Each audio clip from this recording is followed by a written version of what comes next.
Salut tout le monde, on se retrouve aujourd'hui dans une nouvelle vidéo et je vais vous présenter une revue livre cette fois-ci et donc on va parler de ce bouquin. Alors c'est Chute libre, carnet du gouffre de Mademoiselle Caroline aux éditions Delcourt et en fait c'est une espèce de bande dessinée pour adultes en fait, un peu comme par exemple Digli, Margot Motin, etc.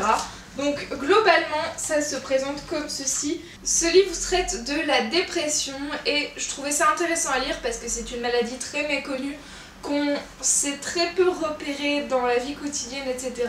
et qu'on a souvent du mal à comprendre. Donc j'ai voulu lire ce livre pour m'éclairer un petit peu. Alors j'ai été déçue d'une certaine chose, ce n'est pas que le livre est court parce qu'il fait vraiment la taille d'une bande dessinée classique, il fait à peu près 150 pages. Mais ce qui m'a vraiment frustrée en fait, c'est qu'il y a beaucoup moins de choses à lire que par exemple dans un Digli ou dans un Margot Motin que j'avais lu déjà bien avant. Et en fait le problème c'est que du coup je l'ai fini très vite. C'est-à-dire que peut-être en à peine un aller en bus, donc en même pas 45 minutes, 1 heure, j'avais déjà tout lu et c'était vraiment très frustrant parce que voilà, on apprend plein de choses, c'est bien décrit, mais en même temps je reste un peu sur ma faim parce que j'aurais aimé plus d'informations encore et plus de descriptions, donc voilà, je suis un peu déçue de ça. Donc en gros c'est l'histoire de Mademoiselle Caroline et en fait tout simplement elle nous explique un peu comment elle est rentrée en dépression, les psychologues qu'elle a vus, comment tout ça s'est passé, comment ça a évalué. Et en fait tout commence en 2003 pour elle, mais elle dit sans doute bien avant parce que évidemment ça commence pas comme ça du jour au lendemain, on n'est pas malade du jour au lendemain, en fait c'est petit à petit ça se construit. Mais surtout en fait elle s'est rendue compte de ça en mars 2013 à cause d'un médecin qui lui a juste dit vous ne riez plus et à partir de là elle a juste fondu en larmes. Et ça s'est jamais arrêté pendant en fait 6 ans de dépression, de médicaments, etc.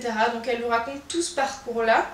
Alors c'est intéressant dans le sens où elle a fait des dessins pour sa BD, genre comme ceci par exemple, mais il y a aussi des dessins qu'elle avait fait pendant la période de sa dépression et qu'elle a gardé tels quels en juste scannant les pages. Alors attendez que je vous en retrouve un, ah là il y en a un. Donc voilà, par exemple comme ceci en fait, donc c'est un peu deux styles différents et un peu le passé vs le présent. Donc voilà, c'est très intéressant à propos de la dépression, moi j'ai beaucoup aimé. C'est un livre qui je trouve est excessivement cher par contre.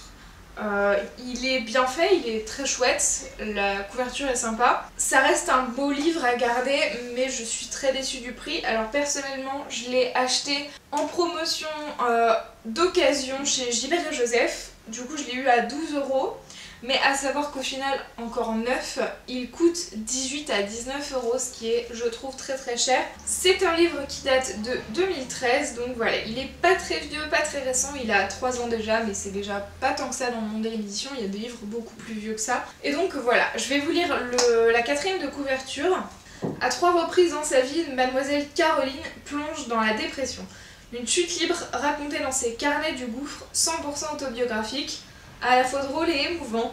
Du protocole médicamenteux à la rechute, elle apporte un témoignage pour déculpabiliser ceux qui sont tombés dedans et donner des clés pour la compréhension à leur entourage. Certains dessins ont été réalisés sur le vif à l'époque de sa maladie, troublant.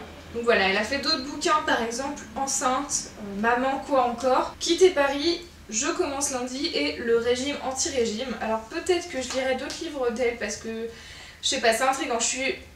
Un livre sur la dépression comme ça, autobiographique, c'est toujours particulier dans le sens où on n'est jamais dans l'état exact, on n'est pas dans notre état normal en fait quand on fait une dépression, je pense.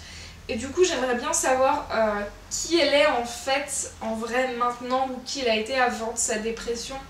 Enfin voilà, j'aimerais toucher quelque chose de plus concret que juste ça. Ensuite, est-ce que du coup je recommande vraiment ce livre? J'ai encore un petit doute parce que je trouve qu'il vaut pas le prix, donc vraiment si vous avez l'occasion de l'acheter d'occasion, pas cher, en promo ou autre, là je dirais oui, mais sinon je pense qu'il y a d'autres livres à lire qui sont plus intéressants que ça. Si c'est sur le sujet de la dépression, on apprend 2-3 petites choses vécues de l'intérieur, ce qui est pas du tout pareil que se renseigner sur des sites internet ou dans d'autres livres beaucoup plus scolaires on va dire, ou plus orientés psychologie. Et voilà, je trouve ça aussi intéressant d'avoir un autre point de vue. Malgré tout, je suis pas entièrement convaincue parce que voilà, je suis toujours sur ma faim de j'aurais aimé avoir plus à lire. La dépression, comme elle le dessine, c'est beaucoup de vide. Il y a une page à propos de ça justement qui est quasiment vide en fait. des fois il y a des pages comme ceci où il y a quasiment rien dessus et je trouve ça très frustrant parce que du coup 150 pages quand de la moitié il n'y a pas grand chose au final, bah je sais pas. Moi j'aime beaucoup les livres très longs en plus donc ça m'a d'autant plus frustrée. Et un truc horrible déception, c'est que je l'avais regardé sur Amazon et sur Amazon on peut feuilleter les 3 premières pages du bouquin. Et en fait les premières pages du bouquin c'est des textes comme ceci qui ne sont pas écrits par elle d'ailleurs. C'est écrit par un docteur, Charlie Kungi, ou bref, je sais pas comment on dit. Et en fait, il n'y a que ça sur la preview Amazon, et du coup on voit absolument pas quasiment toute la partie dessin qui représente quand même 99% du livre, quoi. Donc j'ai été assez déçue de ça parce que du coup, c'est pas du tout réaliste de ce qu'il y a dans le bouquin. J'espère que la dépression vous aura un petit peu intrigué parce que c'est souvent quelque chose qu'on ne connaît pas du tout. Et c'est toujours bon comme information à prendre parce que voilà, peut-être que ça peut nous aider à se rendre compte de si on en fait une, ou se rendre compte d'ailleurs si un proche tombe dans la dépression, ou même si on a déjà des proches dans la dépression, ça peut nous aider à comment faire pour les comprendre et faire les bonnes choses qui puissent eux les aider à en sortir. Donc voilà pour ça. J'espère que ça vous aura plu, on se retrouve très vite dans une prochaine vidéo. En attendant, prenez soin de vous, et cette phrase n'a jamais eu autant d'importance que dans une vidéo à propos d'un livre qui traite de la dépression. Donc voilà, prenez soin de vous, ciao ciao.